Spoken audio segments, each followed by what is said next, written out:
Good morning, Chicago and the rest of the world. Welcome to the MoneySexGenX podcast. My name is Eric McLeod, the host with the most, the man with the plan, the Scotty Pimpin' podcast pimpin'. And as I always say, I am never alone in the podcasting space. I got my brother from another here, my partner in podcasting. He is an AI mogul in the making. Yeah, man. You got to go check out his Planet AI business planning software. He is the Rashid Wallace. Wow. Podcast knowledge, my homie, my brother, Big Stu. Lick a shot. What's going on, E-Money? What's up, my brother? Hey, man, this is the season finale of season 7.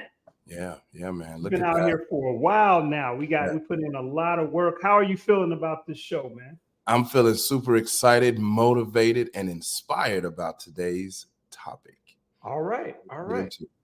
So we got a good one. Today's episode is an important one for us too. It's called Capital for the Culture, Crowdfunding Essentials for Black Entrepreneurs. Yeah. All right. So Stu, let's tell the people a little bit about why we decided to do this episode and why we think it's super important, crowdfunding. Yeah. Well, we're entrepreneurs, small business owners, and we're constantly looking for ways to raise money for our ventures. And sometimes I think we can get stifled by thinking that we don't have access to the money. And we overlook this idea of asking strangers for money. But it seems to work out for some. And I don't even think that we're even in the game of asking. And I thought it might be important. You thought it might be important. We agreed that it would be important to share using crowdfunding as a potential resource to raising money. All right. That is perfectly my understanding as well. So we got to stop using our own money, right? I mean, it's just something at a certain point of entrepreneurship. It's just a mindset shift. But let's talk about what crowdfunding actually is, Stu. Here's the formal definition that we always give, and then we'll break it down. But it really, at its core, it's raising small amounts of capital from a large number of individuals to finance a new business venture. And then the other piece is sometimes people use crowdfunding to fund funerals, not-for-profit programming, tuition. And I will even go as far as to say this, Stu, and please hit back if you don't agree with this. But when we go to church and there are donations made during the service, I would say that that is a form of crowdfunding. 100%. All right. So we've probably already experienced crowdfunding in some form or fashion. Let's get into some actual factuals here. They say that the average success rate of any crowdfunding campaign is 22.4%.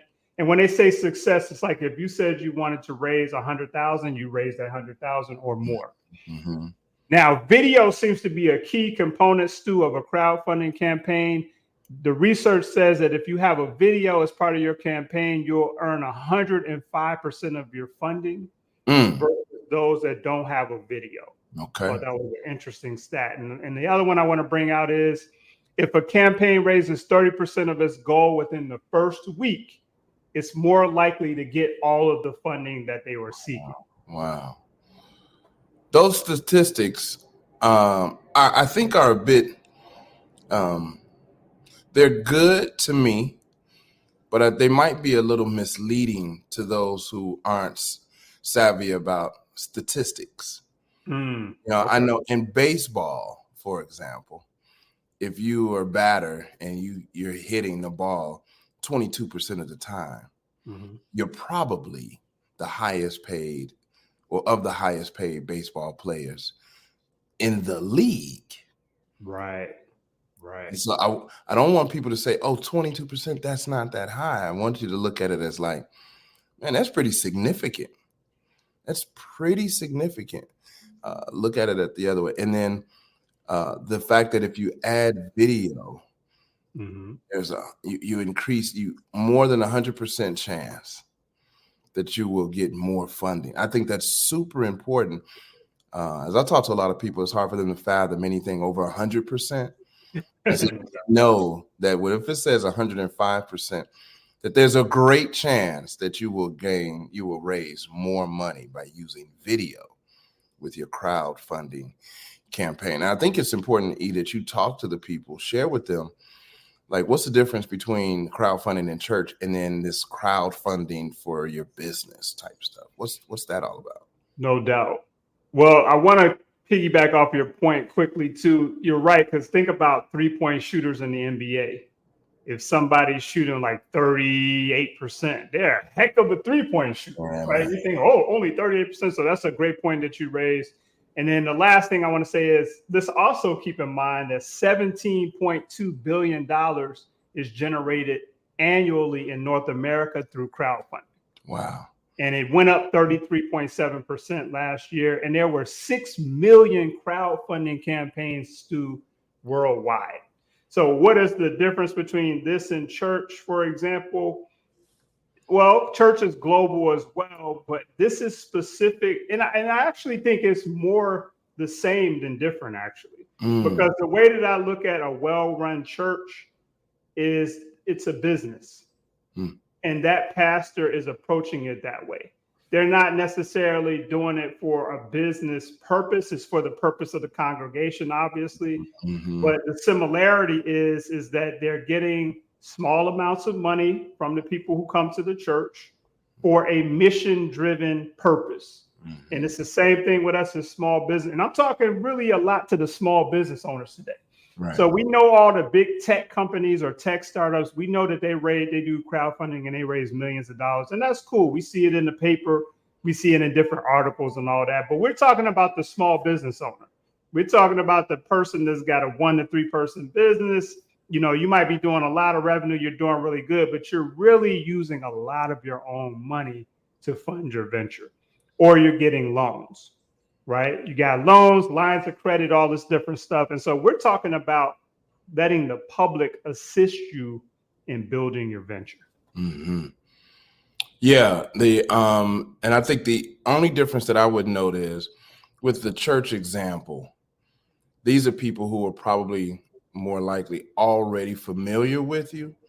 So I would imagine that if they have a building campaign, right, that they're exceeding their 22% success rate versus if I'm going through one of these crowdfunding platforms, I'm talking to strangers. And that's probably why that video is so important, to create a connection, because these people don't know me or might not know you, the business owner, and they want to find a connection between the money that they have to donate and your cause or whatever it is that you're building. So absolutely. Yeah. Love that point. Yes. And I feel like what I'm learning about crowdfunding, Stu, is that it really is a good it's a good opportunity to help people get to know you better over time. So like you said, the pastor has done a good job they formed this relationship with the people in the congregation. So they're like, hey, you need $1 million. We're going to go in our pocket. We can do the same thing with crowdfunding, because a lot of crowdfunding campaigns is what I found. They start with friends and family. Okay. Absolutely. Makes sense. Start with friends and family. And then, like you said, they work their way out to the cold audience. Absolutely. But that first couple of $1,000 or that first $10,000, $15,000, $20,000, a lot of times it comes from friends and family, if you have a good brand or reputation with your friends and family. Yeah. Right. Yeah. I think that's super important. If your friends and family, if you can't get money from friends and family, I think we need to have another conversation. We need to start with a different conversation. So true indeed. All right, so let's talk about this. So originally I thought there were 3 types of crowdfunding, and I want to get your thoughts on this, but I found out there are 4.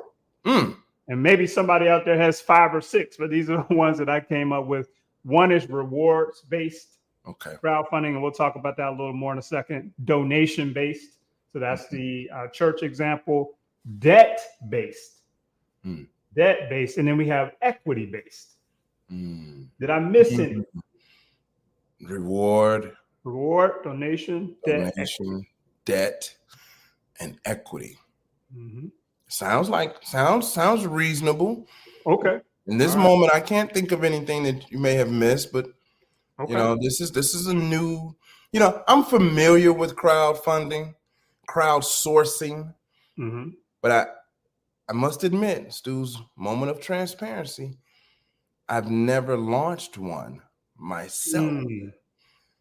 Gotcha. Well, I know we're going to talk about that in a minute as well, but yeah, sounds like you're right. It makes sense to me.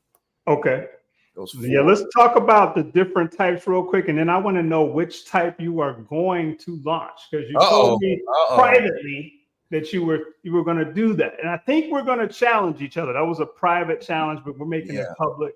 So I also want to ask myself, okay, if you're going to do this challenge with Stu, which one are you going to do?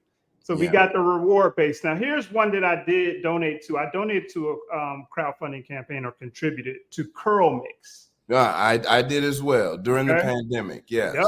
So I kind of look at that one right now as kind of a reward base, because you can get discounts, you get T-shirts, different swag and all of that. As they move along through the process, it'll turn into something else.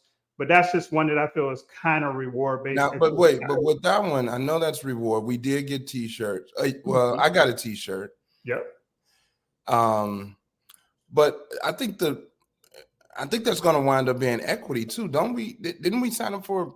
Did we get some equity part of it as well? Like, isn't there? Yeah, you're right. It's going to turn into that later. Yeah. So, with my understanding, it'll turn into that when they go public. When they go public, and that could be, that's a whole nother conversation. That could be still 10 years from now. It could be 20 years from now. It could be 5 years from now. We don't know if it happens at all. I mean, I'm hopeful that it will. I'm hopeful that it will, because the company's still growing. But or we could get cashed out. So either or. So yes, so that's a good comment, Stu, because again, it could start off as one type of campaign, and then your benefit could change later on. Yeah, I think I wouldn't put Curl Mix in a gift or reward. Okay. I think the T-shirt was just, hey, here's, because we got into it was like, you can be a part of this company. Like that was for me. It wasn't the T-shirt. It was like the opportunity, and they were saying you can cash out with us when we get to where we're trying to go. So I see that as more equity based. Okay, I respect that. I'm going to take the other side. I'm going to keep reward, because they made it clear that event may not ever happen. And in the meantime, I'm getting things that I consider rewards. Now I could have my mindset could be off about that. Makes sense. We came into it thinking we might not get this money back. Okay. And I'll tell you why I'm looking at it like that, Stu. And I'm not really disagreeing with you. I'm just taking a different mentality. Sure, let's go. Because a lot of times you get a schedule when you're getting your money back. So it's like, you put in the money today, we're going to hit you back in 24 months at this percentage rate. Boom. Yeah. And then I could even argue that Curl Mix possibly could even be just a donation. It could be. And if you're listening out there, don't take this as we're talking negative about Curl Mix, because we've been inspired by them. This is just the models that are out there. Yeah, no. And not at all. No, the fact that we're even mentioning their name on this show should be proof positive that we support the brand and believe in the brand. Absolutely. We're not going to mention anybody's name on here who we're not going to support or stand by. Absolutely. So, yeah, this is all love to Curl Mix. Hopefully they use this clip maybe in some of their marketing. But at any rate, we digress. Rewards based. You donate, you get a gift or something, T-shirt, mug, hat, sticker, postcard, sign something, a book, advanced copy. That would be considered a rewards based. Absolutely. Crowdfunding campaign. Okay. Yep. And then you got the donation based one that we talked about. So you're donating to something bigger than yourself. You're not expecting anything in return. Nothing in return, but you do want to see what it is that you're donating to come to fruition, right? Okay. So you want to do the funeral. I want to see the funeral happen. You want to do the building, whatever it is, it needs to happen, right? Surgery. I've seen them for surgeries. I've seen them for auto repairs. Yep. I've seen the donations for everything. Yep. Now then you got debt-based crowdfunding. What is that? I don't know what that is. Okay, so I'm actually working on a project in Chicago where a real estate fund is being created. And this would be a great example. So you contribute to the fund, and basically what it's saying is once you contribute, then you're going to get your money back at a specific return. So say the return is 5%. So I give $10,000 and I'm going to get a note saying you're going to get your $10,000 back in 1 year at 5% return. It's not equity because we're paying it, it's being paid back, and you're getting a very specific interest rate and you're getting a note. Okay. Note is being a promise to pay. Promise to pay.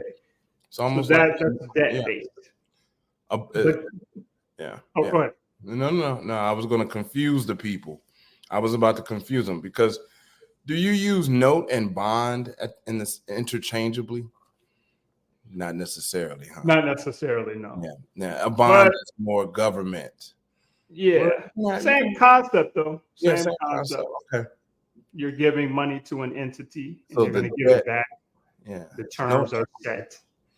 Is there and then so the note is the promise, like no matter, like you're going to get your money back. This is not, we're not saying there's a chance you might not get, we're promising to give you your money back. Right. And if you don't, then there's a breach of contract. And I'll use a simple example here. When you buy a piece of real estate and you get a loan from a bank, you have to sign a note and you have to sign a mortgage. Now, I hope I'm not confusing. I'm going to keep this super simple, but the two documents are both important because the note says, I promise to pay this $500,000 back, right? My name is Eric. I'm promising to pay it back. But then you have a mortgage which says, I'm going to put up the property as collateral. In case I don't pay it back. You get your property back. You get the property back. Or you can take the property as the bank. Put it like that. Okay, so yeah, notice this, that we need something to say Stu's going to pay the money, right? And we need the terms. We need to know how much you're paying back and when. And when. And when does this expire? When does this due? Absolutely. Okay. So that can be attractive to an investor. I'd like to know that. Okay. And I mean, hey, I know there's times where it doesn't work out, but then you've breached the contract and then the person can take other measures to try to recoup their loss. Yeah. Okay. Then we got the last one here, which is equity based. This one is cool, but you got to be careful with this one because sometimes people give up too much equity. Yeah.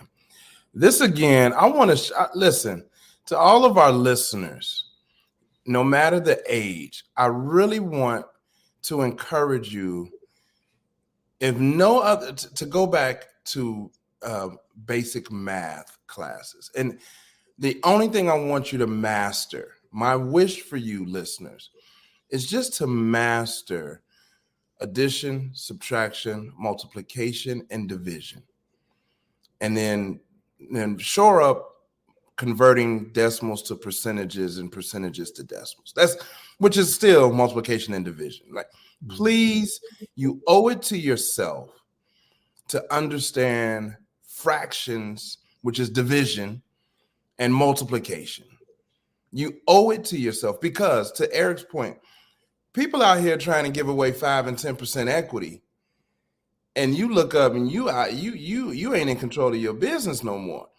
There are small amounts of equity, 0.001% equity, 0.01, 0.1, right? We're not even talking about a full percentage of equity at some points. And I want you to understand, like, 0.001% of $100 million is considerable. It can be considerable or more. Now, if you're only talking about you got $1,000 or you do $100,000 a year and your return is 0.001%, okay, maybe not so much. But that's part of a larger conversation too, when you start to understand giving up too much equity and speaking in percentages and what equity is and how you ensure that if you desire to remain in a controlling position of your business, you don't give up the leverage of ownership by giving up too much equity.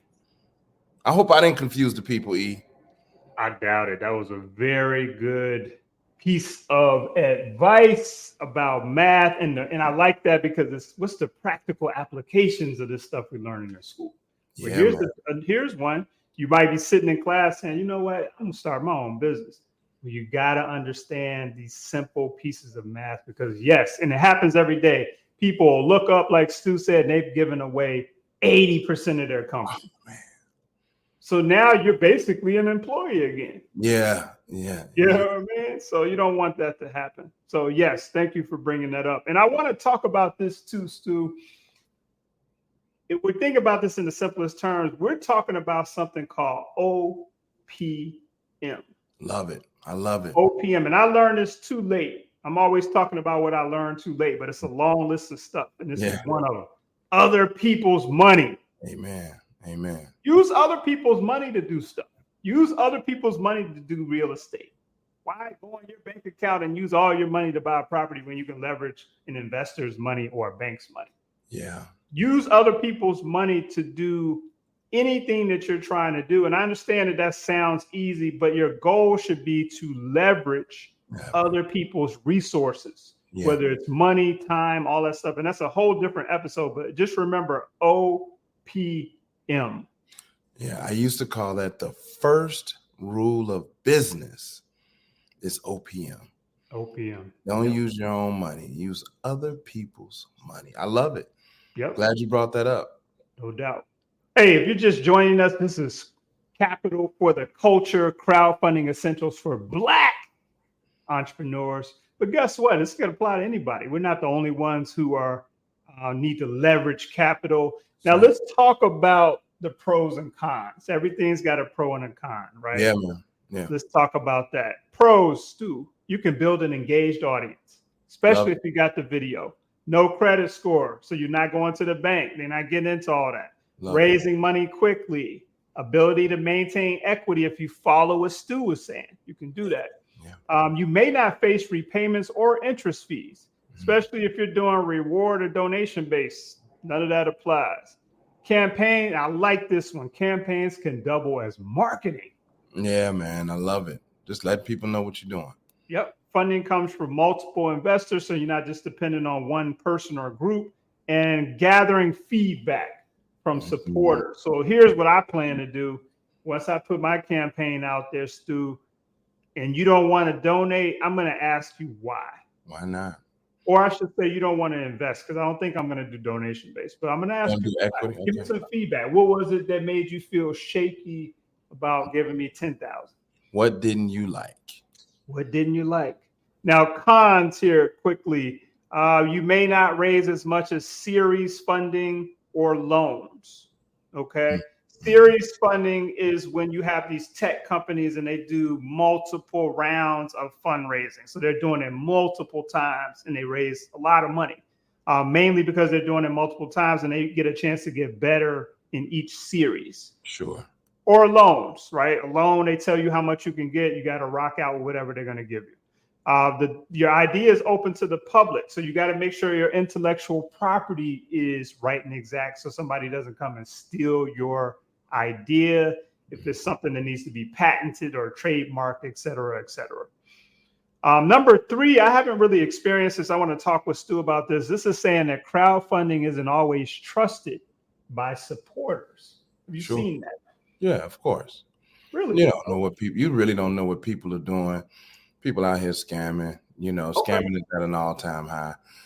And so I could see the hesitation in the marketplace. I could see people are a little leery. Who are these people? But that goes back to the trust piece. That goes back to maybe you have that video. I mean, if you don't have that video, I can't see your face hear your voice, feel your sincerity. Mhm. And yeah, that makes sense to me. Okay. That makes sense to me too, now that you've explained it. Yeah. I mean, you see some campaigns and you're like, what is this? Who is this person? Okay. Mm-hmm. Number 4, they say a con is that it takes a little more work than just pitching investors. I don't necessarily know what's meant by this, but I guess they're saying it takes more work to do a campaign and to just contact people and pitch them. I don't agree with that one. I feel like it's the opposite. I don't know. I'm thinking, so this goes back to the 22% success rate stat. Mm-hmm. Like, there are a lot of psychological factors that you need to consider, I would imagine, to launch a successful campaign. Now, 22% is good in some industries, but you do understand, I mean, it's 22% is 22%, so there's 78% chance that you might not reach your funding goal. Mm-hmm. But I think the 22% is significant enough to go for it, to not go for it, if that makes sense. And so I think when you have to think about what's going in your description, the language, the clothes you wear, how you sound, and you get one shot at this pretty much. You don't necessarily get a chance to hear from the people that you're pitching to their objections, right? They're just kind of scrolling by. And then if you're pitching, you have a captive audience for that moment. Whereas if you're on a crowdfunding platform, you're in competition with the other 6 million people that are vying for those dollars as well. And so I could see why more people are not doing crowdfunding, because I could see it being challenging work, to say the least. Which, look at us. Neither one of us have even launched a campaign yet. And we're in the mix. But for us, I feel like I think this is good. We're talking about this. I'm not doing it because I think it's challenging. Well, it is a challenge in a sense. I think the fear of the feedback might be the challenge. Because to your point, if you're pitching in private, they say no, it's cool, but you're pitching in front of 6 million people, that's different. So, yeah. And I would say the challenge is, like, look, if we both, I think subconsciously we both realize, like, man, it's some work and it's a little intimidating and we got to get to it. We got to push past it. I can see that this is more difficult than getting ready to pitch to a private, an angel, or well, not an angel, but a private investor or a group of private investors are going on. I could see this, and we're going to actually put this to the test here shortly, as Eric and I have challenged each other with some dates. I think we need to revisit our dates, though, E-Money. I think we really revisit our dates, but we do need to do that, and we got to continue to fight through that fear. Yeah, there's some deep-seated, and you know what? When people say that they're afraid, it's nothing wrong with admitting that you have a fear. I feel like when you allow it to stop you, that's the issue. But we have, and I don't want to speak for Stu, but I know I have some kind of fear somewhere, and maybe it is about the amount of work or just the fear of failing in public. I don't know, but I'm going to face it, man. I'm going to face it. Yeah, I'm going to face it too. And actually, to be quite honest, I don't even see it as being as potentially not being successful in public. I mean, who's going to know? Who's going to know that we didn't reach? I mean, nobody's going to know. I'm not going to run into somebody at the bar or at the bank or wherever I'm at, and they say, "Oh, I saw your campaign didn't make it." I don't imagine that's going to be a thing. Know, I think I'm overthinking the process. That's what's slowing me down. I'm overthinking what needs to go into it. The video, right? What do I say? Just what's my angle? Being forced to sit down to, and that I see everything I'm about to say or thought I was about to say is like it doesn't even make sense. We just need to get to it, brother. It don't even make sense. I hear you. We got to do it. And this episode is going to help us do it. It's going to help us. If for some reason we fall into that 78%, to your point, go at it again. Yeah. Go at it again. Learn from it. Go at it again. Do it again. Right. Because that is I feel this, like if once I do it the first time, Stu, no matter what happens, I'm good on the next round. Absolutely. I do know that. I'll be okay after the first round, the first now, time. I've heard and I've seen, and this is where you got, and I'm wondering, are you going to talk about the different potential platforms? Yes, I am going to talk about because that. There's and I also want us to talk about which one we think we're going to land on when we do our campaign, which type.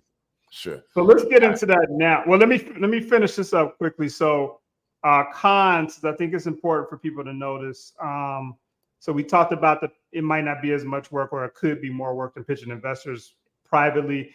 You are going to have to pay platform fees, part of the game. You're using their infrastructure. There are some federal regulations that you need to be aware of. So check those out. Not hard to find. Failure is highly visible. That's what I think I'm dealing with in terms of my mindset. And again, the last one, you could be offering up equity to too many people. So that just depends on which type you decide to do. All right, let's go to the platform. So a couple of them. So for women, there's one called iFundWomen. You might want to check into Indiegogo. I've heard a lot about. You can check that out. Fund Black Founders. So this one is a crowdfunding platform specifically for Black founders. And here's what I would encourage people to do, because I'm kind of doing this now. Find the platform that you feel comfortable with. There's a lot of them, but find the one that you think you might like. Seed Invest is another one. You can Google all these and find them. Main Invest is another one. And here's the one that you probably heard about, Kickstarter. Yeah. Kickstarter. So those are just a few. You can easily Google crowdfunding sites and find the one that you think you'll be comfortable with raising capital on. All right? I think my first one is going to be with Kickstarter. Kickstarter, okay. Why is that? Because they have the brand. They've been at it the longest from what I just heard on that list. They're more reputable. They have a captive audience of people who are constantly maybe going on there looking for the next big thing or something that they can support. They have the traction. I'm going to go my first one. I'm going to go with something tried and true, the Kickstarter of funding campaigns. Okay. I might do the same, but I want to ask you about yours. What are you, if you're willing to share this, what are you crowdfunding for? I'm going to crowdfund for Pool of Music. Pool, music streaming platform for new and emerging artists that helps them to identify a new audience and helps music enthusiasts find new music in a very private, exclusive way. Okay. Yep. All right. What about you? What are you going to crowdfund for? So I have been quietly turning my wealth management company into a digital platform. So now we have comprehensive financial literacy courses. We got a stock course that people are really enjoying. And so I want to continue to create financial tech type offerings. And so I'm going to do something around that. Getting more people financially literate, but not just literate, using it to become a millionaire, build generational wealth, all the stuff that we talk about all the time, but using technology to speed it up, speed up the process. The velocity of money. Yeah. And then one day, Stu, I want to do, so I'm working on a couple of projects for clients where they're doing these funds, real estate specific funds. I'd like to do a real estate fund or some type of fund for a specific audience, entrepreneurship audience at some point. So as we learn this, we'll be reporting back to you all in future seasons and episodes. But I would imagine, E-Money, one of the ways that we can take full advantage and leverage the system is to operate a campaign on multiple platforms. Oh, I didn't even think about that. Yeah. Why not? I like Why that. not, right? Yeah, it becomes a strategy. This is a fundraising strategy. Yeah, I like that. Yeah. And what better way to find out which one you like? Try a couple. Try a few. Try a couple of them. Yeah, I like that. Okay. Yeah. You always dropping them jewels. I hope you all really take that one because that's a good one. Why do on one platform when you can do several? Yeah. Okay. Yeah. I think it's important to note. I don't know if you had this in your notes. I want everybody to be careful. There are some platforms where it's like all or nothing. If you don't hit your fundraising goal, you get nothing. Wow. Versus there's some platforms that'll let you get whatever you raise. Okay. But there are a couple of platforms out there. And I have to look. I think and one may be Kickstarter. Kickstarter, I believe, is an all or nothing platform. Okay. And so if you're raising for $10,000 and you get 9,500, you get nothing. So in that situation, do the investors get their money back? Yeah, like the money is kind of put up and it doesn't close until the campaign ends.